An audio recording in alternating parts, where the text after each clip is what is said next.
they said that, that's what the invocation ran. 2002. Just text me and I'll buy it.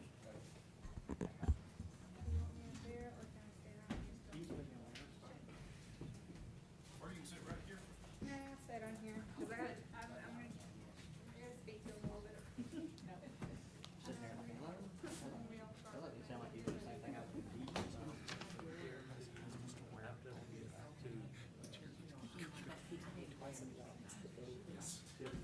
You know, I told me not to respond, but you know that he is on the record last, so you can just do that. So after we got that to him, just let me know. But he said he was gonna be here tonight. Okay.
Good evening and welcome to the Spalding County Board of Commissioners zoning public hearing. It is Thursday, May 26, 2022 at 6 p.m. I'd like to request everyone please silence your cell phones and all other electronic devices. This time I'd like to ask Commissioner Gwen Flowers Taylor to lead us in the invocation and Commissioner Rita Johnson to lead us in the pledge to the flag. Join us, please. Father, we come to you this evening in thanksgiving and in gratitude for allowing us to have a wonderful day. We thank you for allowing us to make it here safely, and we ask the same on our return journey home. We ask you to continue to be with our city and our county commissioners, help them to make decisions that are best for this community, and have them to make those decisions with heart, patience, and knowledge. These things we ask in Jesus' name. Amen. Amen. What does it say, flag? I pledge allegiance to the flag of the United States of America and to the republic for which it stands, one nation, under God, indivisible, with liberty and justice for all. Thank you.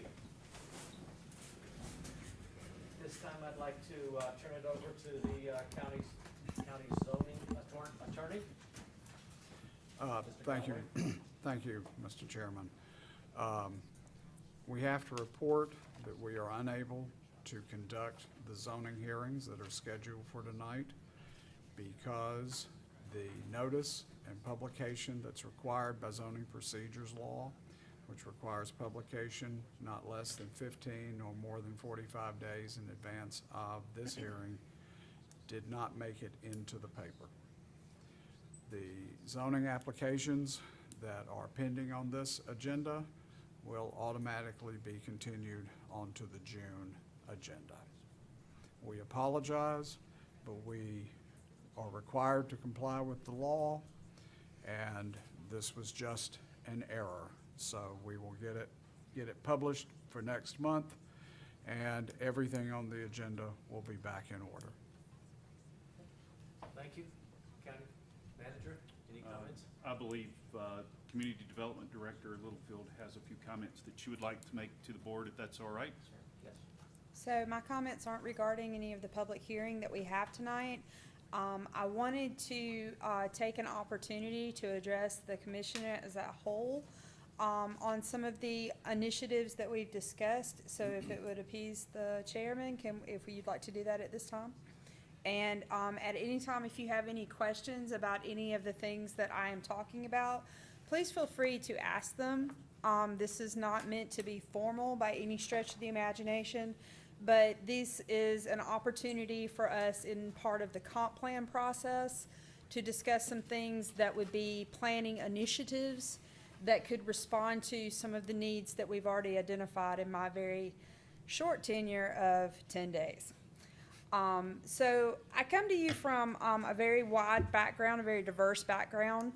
And I wanted to kind of start this off with a story that actually did happen whenever I first moved to Atlanta.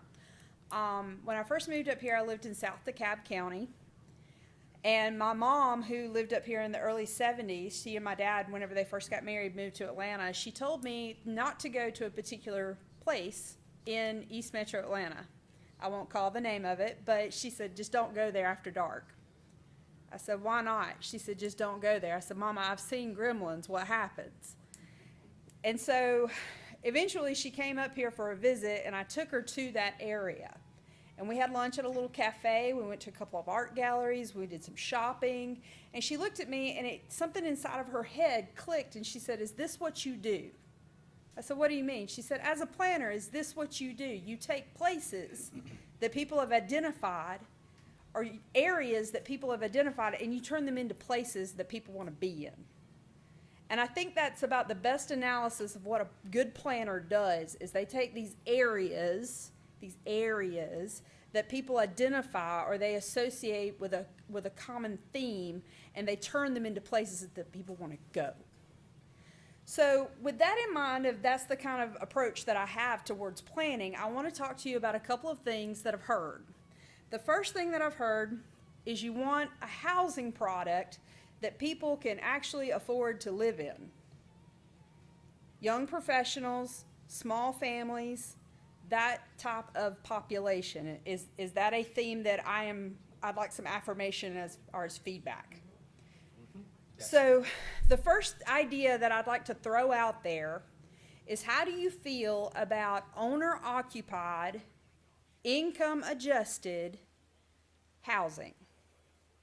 And the way that I would propose to do it, number one, if the military can figure this out, surely we can figure this out. But the way that I would propose to do it is the same concept of senior, enlisted, and junior officers housing. They do it with density. And I know that's a bad word, I understand, so let's hold it together for just a second. The standard housing product is give or take between an acre to a third of an acre.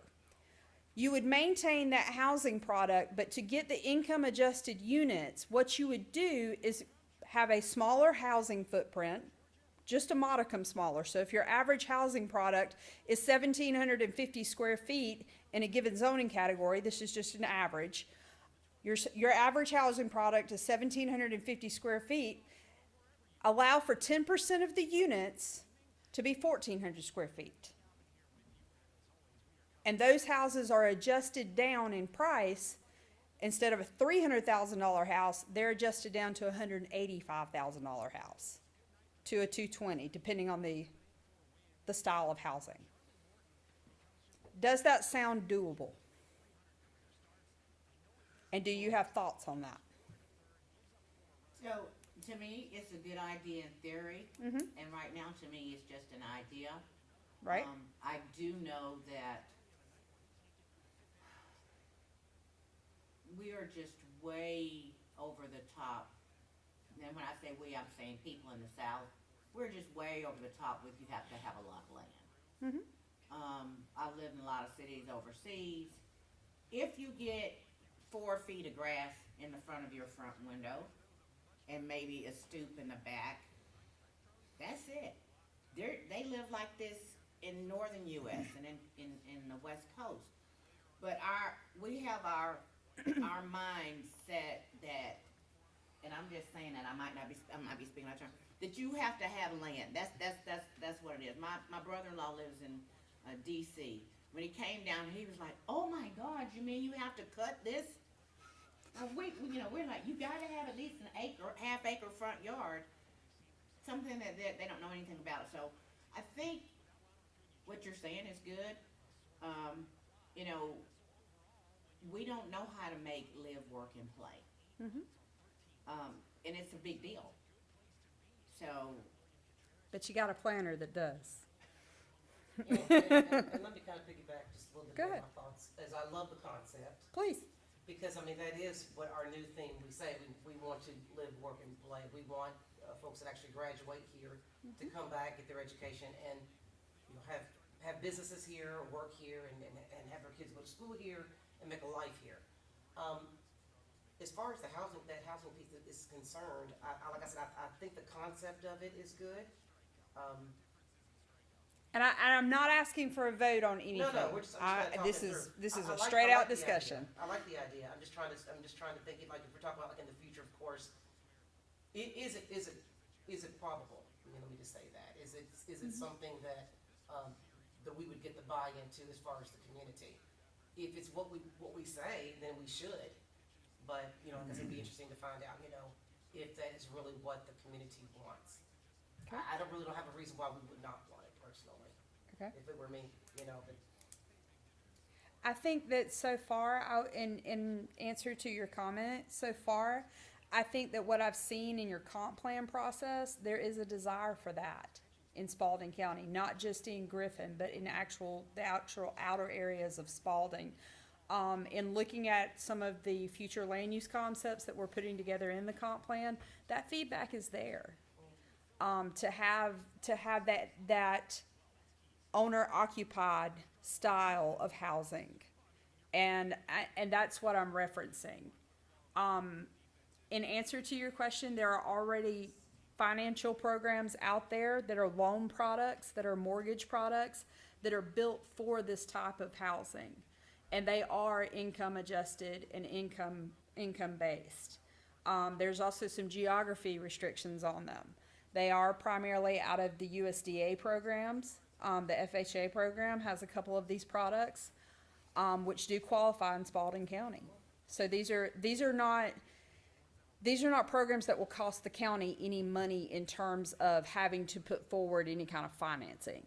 These are already loan products that are applicable to potential homeowners. And the good thing about that is, it would obviously help our tax base, we know that, they're considered homeowners. And we know this is being a renter's community anyway, so this would really kind of offset that and maybe change that percentage of more homeowners than renters. So I believe that's still there. there's not an overabundance of starter homes here. They're just not here. Talking about living on military bases, when we lived on a military base, the big thing was about keeping your front yard clean. And everybody, they have a mile, and that group kept their yard up.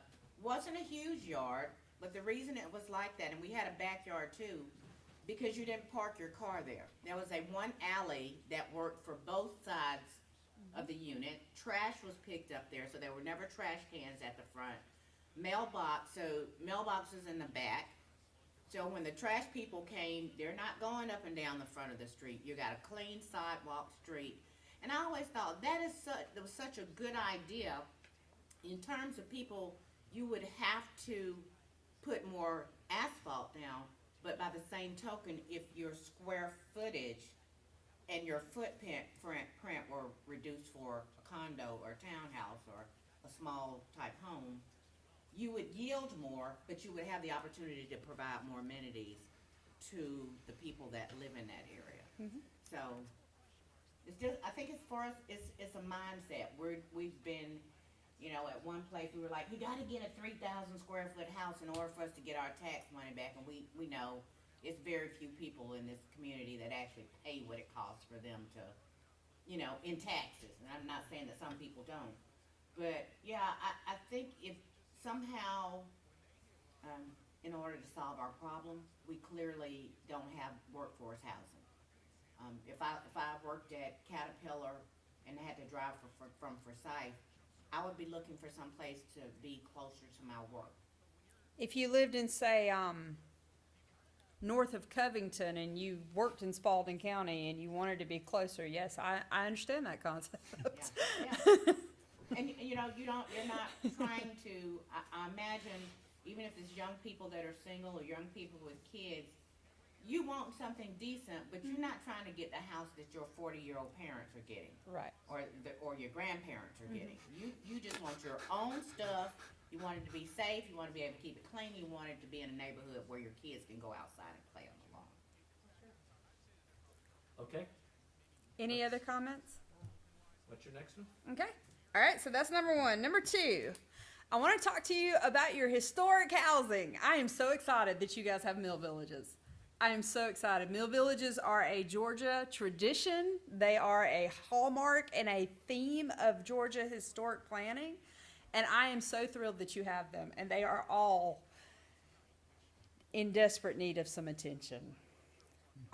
So to that end, I'm still fleshing out this idea, but this is something that I have worked on in several jurisdictions. I worked on it in Columbus. I've worked on it in several other local jurisdictions that are in this area to do a facade program to assist these homeowner occupied units to be able to tap into some cash that we would provide, not a grant program, but we would set up a fee scale for our developers that are coming in and building large subdivisions. They would pay into this fund that we could turn around and work with our homeowners to get them some much needed repairs, especially on our historic housing. It does a couple of things for us to do this. The first thing that it does is it helps our residents that may not necessarily have the resources to help themselves. And before anybody says that I've drank any Kool-Aid, these historical assets are something that actually puts Spalding on the map or has the potential to do so. Historic housing has long been a generator for, of course, the movie industry, but also preserving the continuity of design in those particular neighborhoods, that mill village style housing. Preserving that continuity of design is something that is a cultural character across the state of Georgia. Spalding County is no different than a Porterdale, a Monroe, or even a Covington in preserving and wanting to preserve their mill villages. Looking at these things, these are very simple things. You can set it up a myriad of different ways, and I've done it almost every way that I can think of. I would love to entertain another way to do it. But you can set it up as a match where the homeowner has to do a 1-to-1 match or even a quarter match. But we would be collecting these funds from developers who are not based in Spalding County, that are coming here, that are developing large units and large tracts. It would be a fee per unit on the building permit that would go into that fund, and then once a year we would do a grant program. That's the basics of it. It's actually about a 24-page ordinance, but because it covers so many different departments. Breathe, Mr. Galloway. So I would welcome your feedback on the premise of it, and of course we can tear apart the details once we get them all written down. So the city of Griffin had a redevelopment grant. I know Newton knows about that. The grant was a multi-year grant. Can't really think of what the name of it was. It was for infrastructure, and within that grant, it was to help people who are homeowners bring their home up to standard. Right. It's a CDBG grant. So, but as I look back at the community, not that it's not a good idea to help homeowners to bring the value of their property up or have a decent place to live, because it is dotted with so much rental property, it dilutes anything that someone does substantive to their own private home. Where I live in East Griffin, I think, and I live pretty close to the railroad crossing, for the first 2 blocks, I think there may be 3 people that own their house. Everybody else is rental. So, the paper in the yard, the trash can out by the street for a week and a half. You got cars parked on the grass. It's a mindset. It is. It's a mindset, but I'm just saying in terms of that, it's really not a help. Okay. to the overall community because it is just weighed down with substandard rental. Okay. So any kind of, I think for us, we would have to designate an area, whether, not necessarily for a TAD or something like that, but we would have to clearly identify the area that we want to specifically do something in. Okay. And then, through some form of education, or maybe some stricter requirements from absent landlords or whatever. So- there may be an opportunity. So in response to that comment, this is a fund that we control as Spalding County. It's not a grant that we're pursuing from anybody else. This will be a fund that we set up that once a year, homeowners in those specified districts that qualify under the standards that we set forward, we can mirror that rehab grant so that we could potentially go after it for any additional funding. However, this would be a fund that we control internally, and those applications would be affirmed by either this commission or a board that we would designate. So could you explain the matching piece again to me? I'm sorry. So the way that the matching works is it would match just like a grant that we as the county would pursue. But the way that, let's see, where did we set it up at? The way that Americus did their facade program, whenever they did this, and they only did it for 5 years. The way that they did theirs was they set up the fund, they collected the money internal, and they actually did it with sewer taps. So anytime that they had a developer come in and pay for more than, I think it was 3 sewer taps at a time, they had to pay another fee into this facade program. And it went straight into their historic preservation. They identified all of the housing that would qualify for the grant up front, based on the tax digest and the age of the house. The unit had to be owner occupied, and the owner had to come up with at least $5,000 of their own money to put into the house. They could ask for the moon as long as it was on the exterior of the house, unless it was plumbing or electrical. But they had to have $5,000 of their own money in the game. Several homeowners were able to get new roofs. A lot of that housing had the correct windows in them for a change. Windows are the most expensive piece of a historical house to replace. Many people cannot afford them, and as a result, they rot out and destroy the house.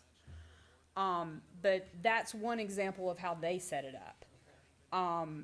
Another matching piece that was done in Savannah several years ago, they did it with their sign permits, because there's so much turnover in signage in downtown Savannah. They identified a tract of housing. I don't know where it's at in Savannah off the top of my head. But what they did was they identified this specific tract of housing that was in decay. And they said, whenever we have a sign permit in the adjacent commercial, and they identified the swath from that as well, there will be an extra fee that goes into a fund. And this is strictly to replace the porches on this, because that was a defining feature of that particular swath of houses. This will be a matching grant that we will put, and I think they even put a cap on how much they would put into each porch, and it was like $2,500. And it actually did a lot of good because building materials were a lot cheaper then. But the whole idea was that they identified that specific characteristic of that area, and they identified the need, and it was very, very specific, and it was a fund that they controlled. It was not a grant that they pursued that had strings attached, that required monitoring, that required reporting.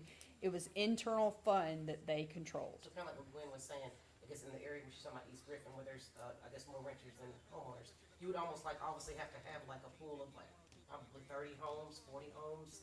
You could identify it by geotrack if you want to. You can identify it by characteristic. If the fund is internal to you, you set the criteria.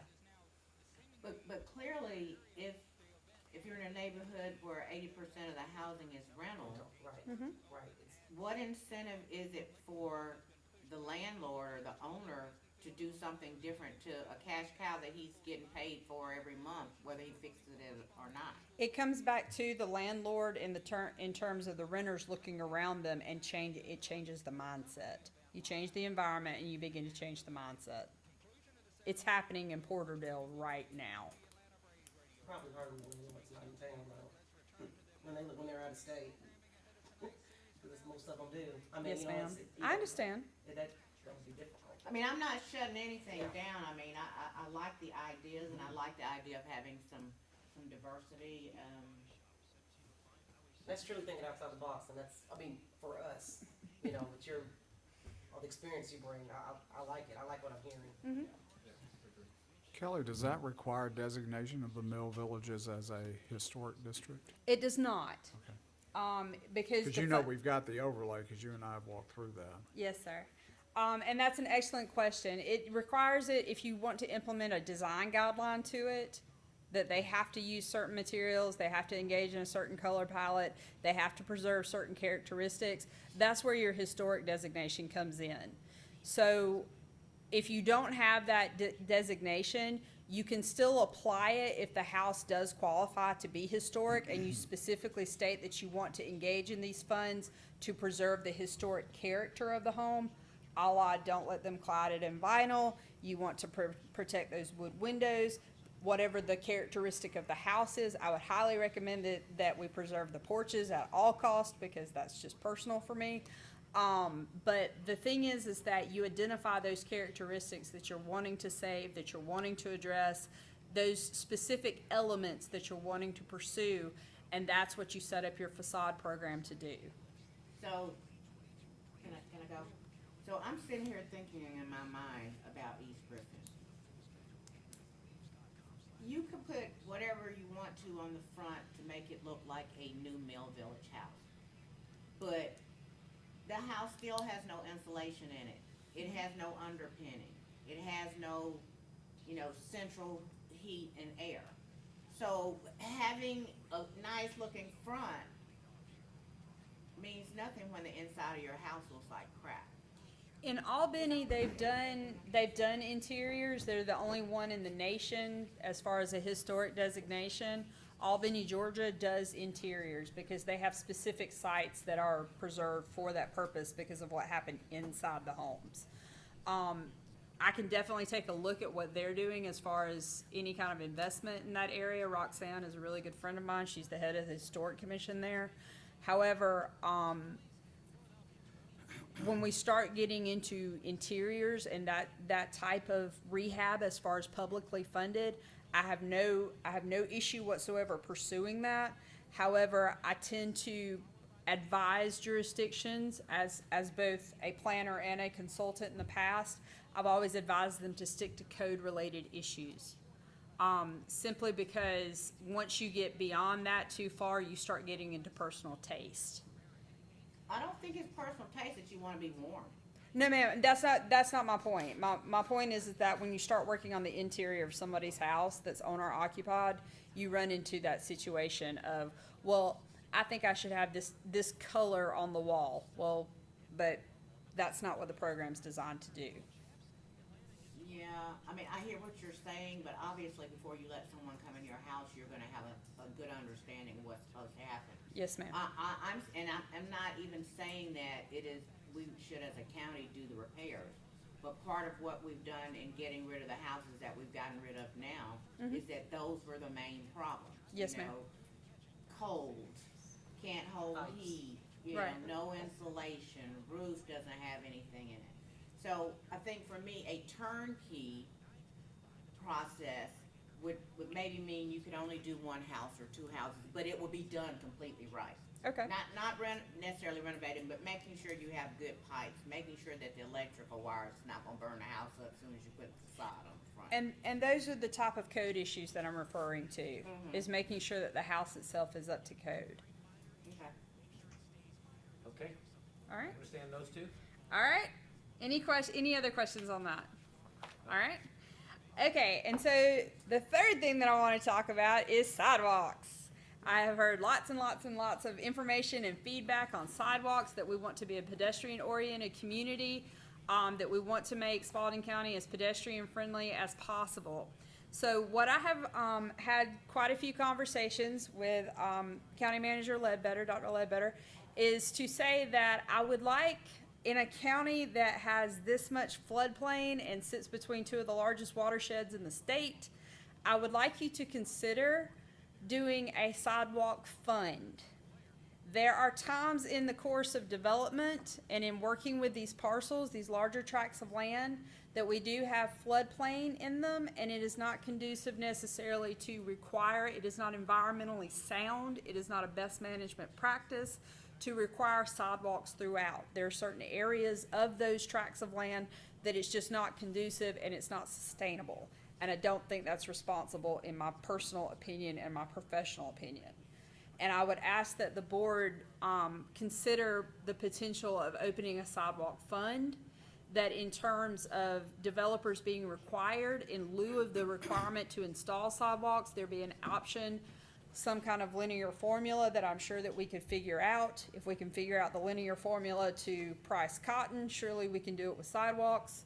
But the idea being that we find some formula that works for developers to pay into that fund so that we have a maintenance program to start maintaining our sidewalks as a whole.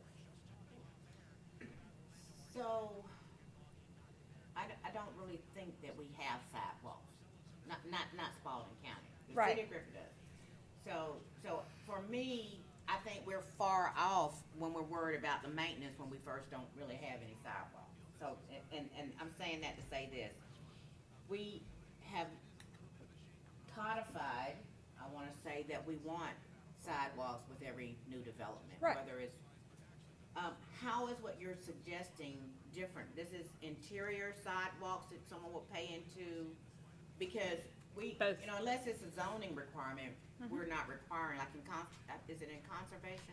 No, in conservation, you have to have sidewalks on the inside. Yes, ma'am. So what would the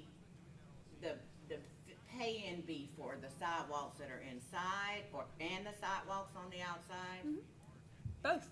But I mean, that's a fee, but a fee for, What happens with that money is that it goes into, instead of paying for the sidewalk to be installed, because there's a volcano, we can't put down sidewalks. It's just not possible. So instead of paving that area with concrete for the sidewalk, I'm gonna cut Spalding County a check. Littlefield Development is gonna cut Spalding County a check in lieu of the requirement for whatever that agreed upon amount is based on the formula. So then we don't have to pave that area and cause that impact to the environment. Spalding County then has that fund set up for future maintenance of sidewalks or future paving. In cases where you have a subdivision that's so far out, that's on a county road, that people more than likely are never going to use that. If there's a justification that can be made for that, instead of putting in the sidewalk, they would pay in the cost of that. So that at a future time, we would either connect that, we could put in a multi-use path, whatever the case may be. That money is already set up to engage in the sidewalk in the future or maintain the sidewalk. I guess I'm thinking with what I'm hearing you say, so we're requiring sidewalks, then we're gonna tell you, we're gonna give you a waiver. In but not lieu of a hardship. I mean, they have to justify that it would be unsustainable and it would do more damage than it would good. I mean, like I said, we're sitting between two very large watersheds. And whenever you start putting impervious on the ground and it goes over the amount of impervious allowed and we start sloughing that water's gotta go somewhere. If they can pay into a sidewalk fund where it would be completely infeasible, and I have a development on my desk that this is a really good opportunity for them, in my opinion, because they have a huge swath of creek and wetlands running through the middle of this property. Is the property required to have a sidewalk within? Yes, ma'am. So, I mean, so what would happen normally? I mean, you're building a sidewalk through the neighborhood, you run across a creek bed, you put a pipe in there and then make the sidewalk, right? You normally would, yes ma'am. However, there are cases where it's not feasible because the land is that wet and it retains the water that harshly. Right, but if the area that you're talking about is an area that people are gonna build on, I mean, 'cause you can't build on land in a floodplain or in a creek bed, can you? You can. I don't know how sustainable it is. You would have to stabilize it, but yes ma'am, you can. You can do anything if you have enough money.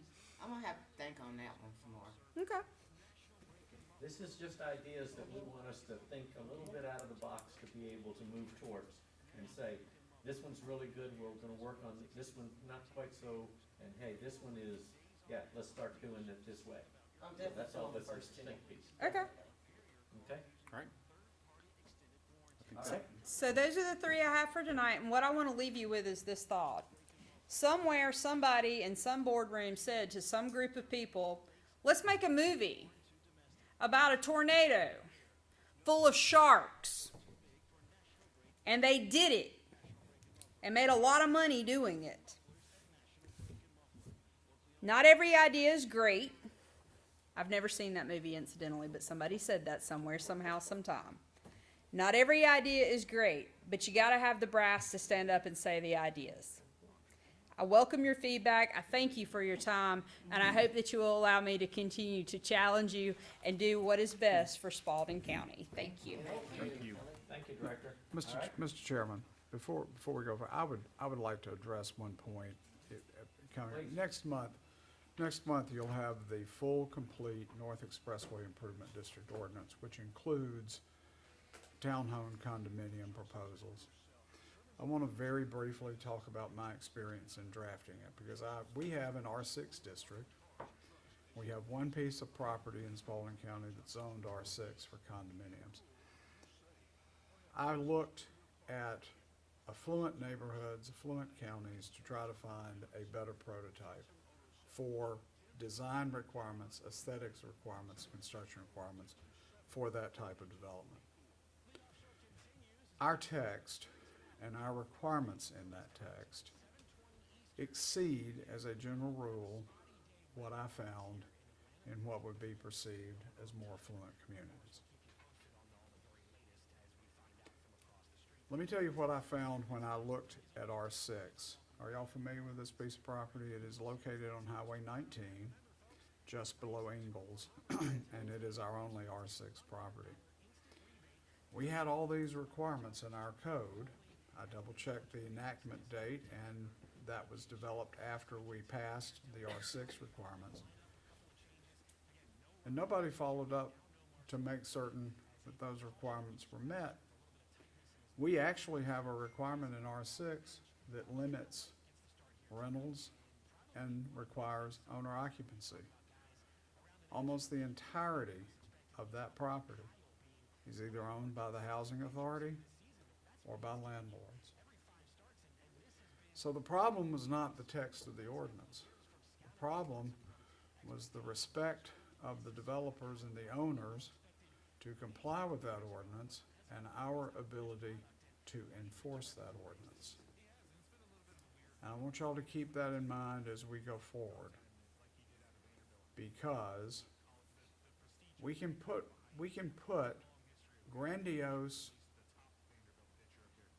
architectural, construction, design requirements in the ordinance. But if people, at least historically, and it goes back to what we've said, and this would be a challenge that Kelly will face with these new things she wants to do, you have to recognize that in Griffin and Spalding County, people gravitate to the lowest common denominator, and our challenge is to get them to comply with the standards that we've got in that code. So, the standards for a condominium development along North Expressway will simply be the same ones that we have for R6 now, because it includes the things that we would talk about that you would want to see. But we've got to make certain that when people come here to develop these properties, they are willing to build and maintain to the standard that the ordinance anticipates. That ordinance is on your agenda for next month. Wow. I'm not sure I remembered that. Okay. All right. Anything else there? No. Okay. Commissioner Johnson? Commissioner Taylor? Yes, All right. Do I hear a motion to adjourn? Motion to adjourn. Do I have a second? second. All right. Any discussion? All those in favor signify by raising your hand. 4-0. We're adjourned. Thank you. Thanks for giving me.